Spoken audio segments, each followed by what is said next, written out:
Hi മക്കളെ, ഈ ഒരു വീഡിയോ എന്ന് പറയുന്നത് +1 ആരോടാണ്. പക്ഷേ +2 ഇത് കേട്ടിട്ട് ഇത് ശരിയാണോ തെറ്റാണോ എന്നുള്ള ജസ്റ്റ് നിങ്ങളൊന്ന് കമൻറ്റ് ചെയ്യണം കേട്ടോ. കാരണം എന്താ വെച്ചാൽ ക്രിസ്മസ് എക്സാമിൻ്റെ ഡേറ്റ് വന്ന് ടൈം ടേബിൾ വന്നതോടുകൂടി +1 മക്കൾ എന്താണ് ആകെ ടെൻഷനിലാണ്. സാറേ എന്താ ചെയ്യുക? അപ്പം നമ്മൾ ടെൻഷൻ മാറ്റാൻ വേണ്ടി പല കാര്യങ്ങൾ പറയുമ്പോഴും അവരുടെ പ്രശ്നം എന്ന് വെച്ചാൽ, സാറേ ഇതൊക്കെ സാർ വെറുതെ പറഞ്ഞത്, എൻ്റെ ടെൻഷൻ മാറ്റാൻ വേണ്ടി മാത്രം പറയല്ലേ, എനിക്ക് ശരിക്കും ഇങ്ങനെയൊക്കെ പഠിച്ചാൽ മാർക്ക് കിട്ടുമെന്നൊക്കെയുള്ള ആകെ ടെൻഷനാണ്. അപ്പം ഞാനൊരു കാര്യം ചെയ്തെന്താണ്, നമുക്ക് ഏകദേശം 10-27 കുട്ടികളുണ്ട് +1 520 520 മാർക്ക് വാങ്ങി. അതിൽ കുറച്ച് ആൾക്കാരെ വിളിച്ചിട്ട്, എടാ എനിക്കൊരു പ്രശ്നം എന്താ ഇപ്പം ചെയ്യാൻ ചോദിച്ചപ്പോൾ അവരുടെ അടുത്ത് നിന്ന് കുറച്ച് ഉപദേശം വാങ്ങി അത് ടാബിലേറ്റ് ചെയ്ത് നിങ്ങളോട് പറയണം. അതായത് കഴിഞ്ഞ വർഷം നിങ്ങൾ ഈ പറയുന്ന ഇതേ സ്റ്റേജിലൂടെ കടന്നു പോയിട്ട് +1 എക്സാമിൽ 520 520 മാർക്ക് വാങ്ങിയ 27 കുട്ടികളെ ഞാൻ വിളിച്ചിട്ടില്ല കേട്ടോ. അതിലൊരു 12 കുട്ടികൾ എങ്ങനെയാണ് എനിക്ക് കിട്ടിയത്. അവസാനം എല്ലാവരും പറയുന്ന ഒരേ കാര്യം എന്നുണ്ട്, ഞാൻ അവിടെ നിർത്തി. സോ ആ മക്കളുടെ അഡ്വൈസ് എന്താണെന്ന് നമുക്കൊന്ന് നോക്കാം. യെസ്, ഒന്നാമത്തെ കാര്യം എന്ന് പറയുന്നത്, നിങ്ങളെപ്പോലെ തന്നെ ക്രിസ്മസ് എക്സാം ആയിരുന്നു അവരുടെ ഏറ്റവും ടഫസ്റ്റ് ആയിട്ടുള്ള എക്സാം. അതായത് അതിനൊരു വലിയ പ്രശ്നമുണ്ടല്ലോ, നിങ്ങൾക്ക് തന്നെ ആ ഒരു കാര്യം അറിയാം. അതായത് അവരുടെയും ഏറ്റവും വലിയ ടഫസ്റ്റ് എക്സാം ക്രിസ്മസ് എക്സാം ആയിരുന്നു. ആൻഡ് അതിൻ്റെ റീസൺ വളരെ സിമ്പിളാണ്.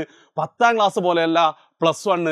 ആൻഡ് +1 എന്താണ്, ഒരുപാട് ഡെപ്തിൽ ഒരുപാട് ഡീറ്റെയിൽ ആയി പഠിക്കാനുണ്ട്. ആൻഡ് ആദ്യത്തെ ഒരു 3-4 മാസം നിങ്ങളെപ്പോലെ തന്നെ അവരും എന്തായിരുന്നു, ഒരു കിളി പോയ അവസ്ഥയിലായിരുന്നു. മെല്ലെ മെല്ലെ ട്രാക്കിലാവുമ്പോഴത്തേക്ക് എന്താണ് ക്രിസ്മസ് എക്സാം വന്നിട്ടുണ്ട്.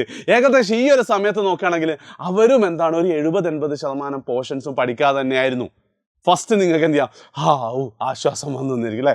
ഇനി രണ്ടാമത്തെ എന്ന് പറയുന്നത്, അവരൊക്കെ പറയുന്നത് Christmas exam was just the beginning എന്നാണ്. ക്രിസ്മസ് എക്സാം ഒന്നിൻ്റെ മിഡിൽ വേ അല്ല, അവസാനവുമല്ല, പക്ഷെ തുടക്കമാണ്. എന്തുകൊണ്ടെന്ന് വെച്ച് കഴിഞ്ഞാൽ അവർക്ക് ഫുൾ മാർക്ക് കിട്ടാനുള്ള ഒരൊറ്റ റീസൺ എന്ന് പറയുന്നത്, ജനുവരി മുതൽ മാർച്ച് വരെ അവരെ ഫുൾ പൊട്ടൻഷ്യൽ പഠിച്ചിട്ടുണ്ട്. അതായത് ചില ആൾക്കാർ 6 മണിക്കൂർ പഠിച്ച ആൾക്കാരുണ്ട്, 4 മണിക്കൂർ പഠിച്ച ആൾക്കാരുണ്ട്. എനിക്ക് തോന്നുന്നു 3 മണിക്കൂറിന് താഴെ പഠിച്ച ഒരാളും ഉണ്ടായിരുന്നില്ല. ഒരു ഡെയിലി എന്താണ് 4 മണിക്കൂറോളം ആവറേജ് അവരെല്ലാവരും പഠിച്ചിട്ടുണ്ട്, ജനുവരി മുതൽ അവരുടെ ഫൈനൽ എക്സാം കഴിയുന്നത് വരെ. അതെന്തിനാ സാർ ഇവിടെ പറയുന്നതെന്ന് വെച്ച് കഴിഞ്ഞാൽ, എന്നിട്ട് അവർ പറഞ്ഞൊരു കാര്യം, അതിനുള്ള ഊർജ്ജം അവർക്ക് കിട്ടിയത് ക്രിസ്മസ് എക്സാമിന് വേണ്ടി പഠിച്ചിട്ടായിരുന്നു. കാരണം എന്താണെന്ന് വെച്ച് കഴിഞ്ഞാൽ, ക്രിസ്മസ് എക്സാം വന്നു, ആകെ ടെൻഷനായി. അതിനനുസരിച്ച് എന്താണ് അവർ പഠിക്കാനുള്ള സമയം മാക്സിമം സ്പെൻഡ് ചെയ്തിട്ടുണ്ടായിരുന്നു. അപ്പോൾ ക്രിസ്മസ് എക്സാമിൻ്റെ ഏകദേശം ഒരു 20 ദിവസം അവർ 5-6 മണിക്കൂർ പഠിച്ചിട്ടുണ്ട്. പിന്നെ അതങ്ങോട്ട് കണ്ടിന്യൂ ചെയ്തു. ക്രിസ്മസ് വെക്കേഷന് പോലും എന്തിട്ടില്ല, കാര്യമായിട്ട് ക്രിസ്മസ് സെലിബ്രേറ്റ് ചെയ്യുന്ന മക്കൾ ഒരു 2-3 ദിവസം എന്ത് ചെയ്യുന്നു, അതിൻ്റെ ലീവ് എടുത്തിട്ടുണ്ട് എന്നല്ലാതെ പിന്നീട് അങ്ങോട്ട് ക്രിസ്മസ് എക്സാമിന് വേണ്ടി പഠിച്ചു തുടങ്ങിയത് മുതൽ അവസാനിപ്പിച്ചത് മാർച്ച് അവസാനത്തോടെ അവരെ പബ്ലിക് എക്സാം കഴിയുമ്പോഴാണ്. അതുകൊണ്ട് തന്നെ എന്താണ്, എന്നിട്ട് അവർക്ക് കിട്ടിയത് ഫുൾ മാർക്കാണ്. അതിൻ്റെ അർത്ഥം നിങ്ങൾക്ക് കിട്ടാൻ ഒരു പ്രശ്നമില്ല എന്നാണ്. അതാണ് മൂന്നാമതായിട്ട് അവർ പറഞ്ഞത്. നാലാമതായിട്ട് പറഞ്ഞ കാര്യം വളരെ ഇമ്പോർട്ടൻ്റ് ആട്ടോ. Quality is much much much bigger than content, അല്ലെ ഗ്രേറ്റർ ദാൻ കണ്ടന്റ് എന്നാണ് ക്വാണ്ടിറ്റി എന്ന് പറയുന്നത്. Quality is much much greater than quantity എന്ന് വെച്ചാൽ എന്താ, അതായത് അവർ ക്രിസ്മസ് എക്സാമിന് എല്ലാ കുട്ടികൾക്കൊന്നും ഫുൾ മാർക്കും കിട്ടിയിട്ടില്ല. 20 മാർക്കും 15 മാർക്കും ഒക്കെ പോയ മക്കൾ അതിലുണ്ട്. പക്ഷെ അവർ പറയുന്ന കാര്യം എന്താ വെച്ചാൽ, ക്രിസ്മസ് എക്സാമിന് ഏതൊക്കെ പാഠം പഠിച്ചിട്ടുണ്ടോ അത് ഒരു പരിധി വരെ അവർ പെർഫെക്റ്റ് ആയിട്ട് പഠിച്ചിട്ടുണ്ട് എന്നാണ്. അവരൊരിക്കലും എന്ത് ചെയ്തിട്ടില്ല, മുഴുവൻ പാഠവും തീർക്കാൻ നോക്കിയിട്ടില്ല. ഇവിടെയാണ് ടോപ്പേഴ്സും അല്ലാത്തവരും തമ്മിലുള്ള വ്യത്യാസമുണ്ട്. ആ ഒരു സ്ട്രാറ്റജി, അതായത് അവരെ സംബന്ധിച്ചിടത്തോളം എന്തായിരുന്നു, ഒരുപാട് പാഠം വേഗം പഠിച്ച് തീർത്തിട്ട് നല്ല മാർക്ക് എന്താണ്, ഇപ്പം ഫിസിക്സിലാണെങ്കിൽ 60-ൽ 55-ന്റെ മുകളിലൊക്കെ വാങ്ങാൻ പറ്റുമായിരിക്കും ചിലപ്പം ഈ ലാസ്റ്റ് മിനിറ്റ് ഇതിങ്ങനെ ചെയ്താൽ. പക്ഷേ അതിൻ്റെ പ്രശ്നം എവിടെയാണ് കിടക്കുന്നത് വെച്ചാൽ, പല ചാപ്റ്റേഴ്സും എന്തായിരിക്കും വീണ്ടും ഒന്നും കൂടെ പഠിക്കേണ്ടി വരും. അതിനുള്ള സമയം അവർക്ക് ഉണ്ടാവില്ല എന്നവർ മനസ്സിലാക്കി. ഏതൊക്കെ ചാപ്റ്റേഴ്സ് പഠിച്ചോ ആ ചാപ്റ്റേഴ്സ് മുഴുവൻ എന്താണ് അവർ നന്നായിട്ട് പഠിച്ചു. ചില ചാപ്റ്റേഴ്സ് തീരെ അറിയണ്ടായിരുന്നില്ല. ഈ ഒരു സ്ട്രാറ്റജി എന്ത് ചെയ്തിട്ടുണ്ടായിരുന്നു, ഞാനും ചെയ്തിട്ടുണ്ടായിരുന്നു അന്ധകാലത്ത് +1. അതായത് പഠിക്കുന്ന ചാപ്റ്റേഴ്സ് പെർഫെക്റ്റ് ആയിട്ട് തന്നെ എന്ത് ചെയ്തിട്ടുണ്ടായിരുന്നു, അവർ പഠിച്ചിട്ടുണ്ടായിരുന്നു. പിന്നെ എന്ത് പഠിക്കണം, അല്ലെങ്കിൽ പെർഫെക്റ്റ് ആയിട്ട് പഠിച്ചോ എന്ന് എങ്ങനെ തീരുമാനിക്കാൻ ചോദിച്ചപ്പോൾ എല്ലാവരും പറയുന്നത് PYQ എന്നാണ്. അതായത് നിങ്ങളൊരു പാഠം പഠിച്ചിട്ട് ആ പാഠത്തിലെ പ്രീവിയസ് ഇയർ ക്വസ്റ്റ്യൻസ് നിങ്ങൾക്ക് ചെയ്യാൻ പറ്റുകയാണെങ്കിൽ അതാണ് ബെഞ്ച് മാർക്ക്. കാരണം +1 എക്സാമിന്, ബോർഡ് എക്സാമിന് ഇപ്പോൾ ഒരു നീറ്റ് ലെവൽ ക്വസ്റ്റ്യനോ അല്ലെ JEE മെയിനോ JEE അഡ്വാൻസ് ലെവൽ ക്വസ്റ്റ്യനോ ചോദിച്ചു കഴിഞ്ഞാൽ ഇത് ഔട്ട് ഓഫ് സിലബസ് ആണെന്ന് നമുക്ക് പറയാൻ പറ്റൂല അല്ലേ. നിങ്ങൾ അതേ NCERT ടെക്സ്റ്റ് ബുക്ക് ബേസ് ഈ ചോദ്യമൊക്കെ. പക്ഷെ എന്താണ്, ഒരു ബെഞ്ച് മാർക്ക് ഉണ്ട്. ആ ബെഞ്ച് മാർക്ക് എന്ന് പറയുന്നത് കഴിഞ്ഞ 3-4 വർഷമായിട്ടുള്ള പ്രീവിയസ് ഇയർ ക്വസ്റ്റ്യൻ ആണ്. അതായത് 2018 ശേഷമുള്ള പ്രീവിയസ് ഇയർ ക്വസ്റ്റ്യൻസ് ആണ് അവർ മാക്സിമം നോക്കിയത്. ആ ചോദ്യങ്ങൾ നിങ്ങൾക്ക് ചെയ്യാൻ പറ്റുന്നുണ്ടെങ്കിൽ ആ പാഠം നിങ്ങൾ പഠിച്ചു കഴിഞ്ഞു. ചെയ്യാൻ പറ്റുന്നില്ലെങ്കിൽ ആ പാഠം പഠിച്ചിട്ടില്ല, ഒന്നും കൂടെ പഠിക്കണം എന്നുള്ളതാണ് അവർ പറയുന്ന ബെഞ്ച് മാർക്ക്. അത് വളരെ വളരെ വളരെ ശരിയാണ് കേട്ടോ. അതായത് പ്രീവിയസ് ഇയർ ക്വസ്റ്റ്യൻ അത് നിങ്ങൾക്ക് ചെയ്യാൻ പറ്റുകയാണെങ്കിൽ ഇനി അത് അറൗണ്ട് ഏത് ക്വസ്റ്റ്യൻ നിങ്ങളെ ബോർഡ് എക്സാമിന് വന്നാൽ നിങ്ങൾക്ക് ചെയ്യാൻ പറ്റും. അതാണ് ഗ്യാരണ്ടി. അല്ലാതെ നിങ്ങൾ JEE അഡ്വാൻസിൻ്റെ ഒരു ക്വസ്റ്റ്യൻ പഠിക്കാൻ നിൽക്കുന്നാൽ പ്രശ്നമല്ലേ. സോ എന്ത് ചെയ്യണം, ഒരു പാഠം പഠിച്ചിട്ട് കഴിഞ്ഞിട്ടെന്ന് നിങ്ങൾക്ക് തോന്നുകയാണെങ്കിൽ അത് ഉറപ്പ് വരുത്തൽ പ്രീവിയസ് ഇയർ ക്വസ്റ്റ്യൻ നോക്കിക്കൊണ്ടായിരിക്കണം. ഓക്കെ, ക്ലിയർ അല്ല? അത് ക്ലിയർ അല്ലേ? ഇനി അടുത്തത് എജ്യൂപോർട്ടിൻ്റെ യൂട്യൂബ് ലൈവ് നിങ്ങൾ എത്രത്തോളം കണ്ടിട്ടുണ്ടെന്ന് പറയുമ്പോൾ അവർ പറഞ്ഞു ഞാൻ 100% ഒന്നും കണ്ടിട്ടില്ല എന്നുള്ളതാണ്. അതായത് അവർ പറഞ്ഞു ഇപ്പം കഴിഞ്ഞ വർഷം എങ്ങനെയാണ് കൊടുത്തതെന്നൊന്നും എനിക്ക് ഓർമ്മയില്ല. എനിക്കൊന്ന് കുറച്ചും കൂടി ഇത്ര ടൈറ്റ് ആയിരുന്നില്ല, കുറച്ചും കൂടെ സമയം ഉണ്ടായിരുന്നു. കാരണം ഒരു 15-ാം തീയതിയോ 16-ാം തീയതി ഇങ്ങനെ കഴിഞ്ഞ വർഷം ക്രിസ്മസ് എക്സാം സ്റ്റാർട്ട് ചെയ്തിട്ടുണ്ടായിരുന്നത്. ഇത്തവണ എന്താണ് നേരത്തെ തുടങ്ങിയിട്ടുണ്ട് അല്ലേ. അപ്പം ഡെയിലി നമുക്ക് എന്താണ് രാത്രി 2 ചാപ്റ്റർ, രാവിലെ 1 ചാപ്റ്റർ, അല്ലെ 2 ചാപ്റ്റർ വെച്ച് 4 ചാപ്റ്ററൊക്കെ തീരുന്നുണ്ട്. അപ്പോൾ അവർ പറയുന്നത് എന്താണെന്ന് വെച്ച് കഴിഞ്ഞാൽ രാത്രിയൊക്കെ ഒരു ചാപ്റ്റർ പഠിച്ചിട്ട് അവർക്ക് തോന്നുകയാണ് എന്ത് ഇത് ഏകദേശം ഞാൻ പഠിച്ചിട്ടുണ്ട്, പ്രീവിയസ് ഇയർ ചെയ്താൽ കിട്ടുമെന്നുണ്ടെങ്കിൽ മാത്രമേ അടുത്ത ലൈവിൽ ഇരിക്കുള്ളൂ. എന്നിട്ട് ഈ 2 ലൈവും കഴിഞ്ഞിട്ട് ആ പ്രീവിയസ് ഇയർ ചെയ്ത് നോക്കും. അല്ലെങ്കിൽ എന്താണ് ആ പകുതി പഠിച്ചാലേ ഒന്നും കൂടെ നോക്കാനുള്ള ചാപ്റ്റർ നോക്കാനാണ് അവർ നിൽക്കുക. ഈ പെൻഡിങ് ആയിട്ടുള്ള ലൈവ് എന്ത് ചെയ്യും വേറൊരിക്കൽ കാണും. കാരണം കൃത്യമായിട്ട് എന്താ ഒരു ലൈവ് കഴിഞ്ഞാൽ അവരെന്ത് ചെയ്യണം 90% കോൺഫിഡൻ്റ് ആണെങ്കിൽ അടുത്ത ലൈവിന് ഇരിക്കും.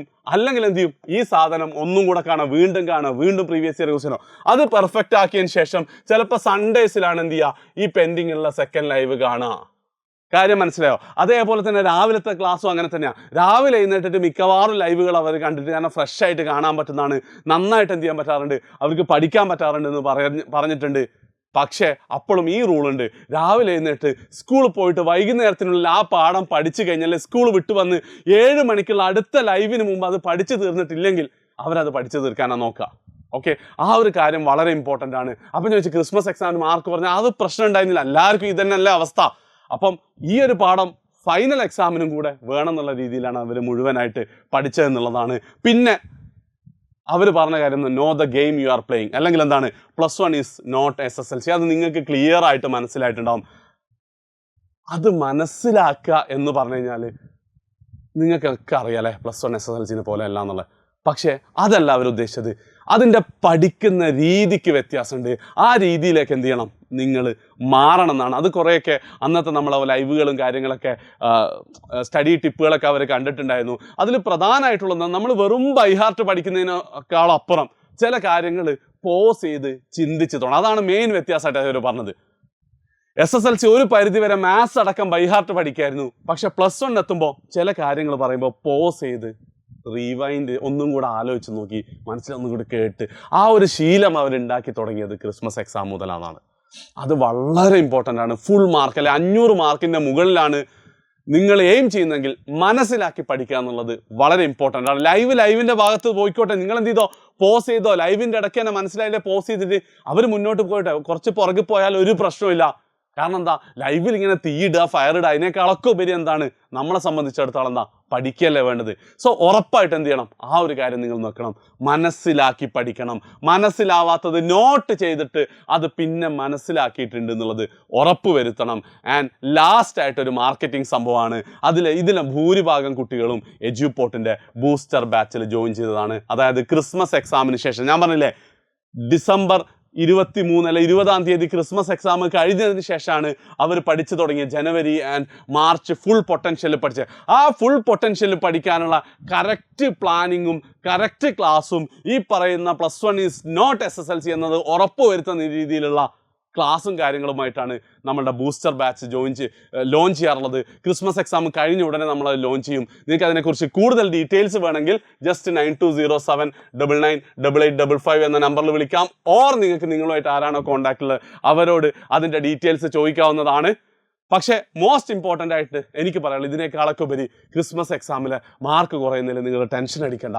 പക്ഷെ നിങ്ങൾ കരുതേണ്ടത് ഫൈനൽ എക്സാമിനേക്കാണ് നമ്മൾ പഠിക്കുന്നത്. ആ ഒരു കോൺഫിഡൻസ് തന്നെ നിങ്ങൾ മുന്നോട്ട് പോയി കഴിഞ്ഞാൽ ഒരു സംശയമില്ല ഫൈനൽ എക്സാം കഴിയുമ്പോൾ ഇമ്പ്രൂവ് ചെയ്യണോ വേണ്ടയോ എന്നുള്ളൊരു കൺഫ്യൂഷൻ നിങ്ങൾക്ക് ഉണ്ടാവില്ല. നിങ്ങൾക്ക് അത്രക്കും നല്ല മാർക്ക് ഉണ്ടാവും. ഓക്കെ, ഇഷ്ടപ്പെട്ടിട്ടുണ്ടെങ്കിൽ മാക്സിമം എല്ലാ ഫ്രണ്ട്സിനും ഷെയർ ചെയ്യാം. ബൈ.